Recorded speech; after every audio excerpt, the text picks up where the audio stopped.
প্রথম বইয়ে একটা ছড়া বই বের হয়েছিল, খাজনা দিলাম রক্তপাতে। এটা ঈর্ষাদ বিরোধী পটভূমিতে লেখা এবং সবগুলো ঈর্ষাদ বিরোধী লেখা।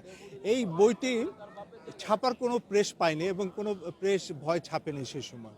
এবং তখন এটা বলে রাখা ভালো, একটা অন্যরকম ঘটনা। সেটা হচ্ছে মধুমতি মুদ্রণালয় ছিল বাংলাবাণী প্রেস।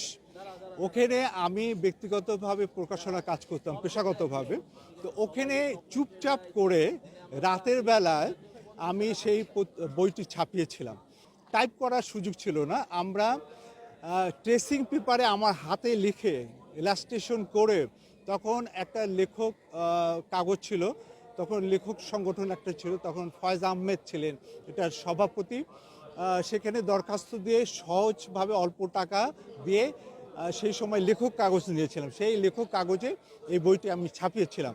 এবং পরে দেখা গেল যে বাঁধার প্রবলেম, বাঁধতে কই পারবো। তখন আমার কাছে মনে আছে যে নীলাচল প্রেস নামে পল্টনে একজন ছাত্র সংগঠন করত, রাজু ভাই, উনি মারা গেছে, প্রগতিশীল ছাত্র সংগঠন করতো, তার একটা প্রেস ছিল, তিনি এটা খুব গোপনে বাঁধিয়ে দিয়েছিলেন। তারপর এই বইটা এবং খুব উদ্দীপনা মনে এবং ভয়ে ভয়ে নিয়ে এসে বই মেলায় আমরা হাজির করেছিলাম।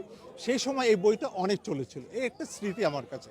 এবং প্রথম বই যে কবিতার বই, এখন সারেন বাজানোর সময়, এই বইটাও আমরা যখন বের করি তখন পাণ্ডুলিপি প্রকাশনী থেকে 3 জনে বই বের হয়। আমার, কবি নির্মলেন্দু গুণ এবং মাসুদ বিভাগী, উনি প্রগতিশীল ছাত্র সংগঠনের সেই সময় যুক্ত ছিল এবং নাট্যকার ছিল, চলচ্চিত্রকার ছিল, মারা গেছেন।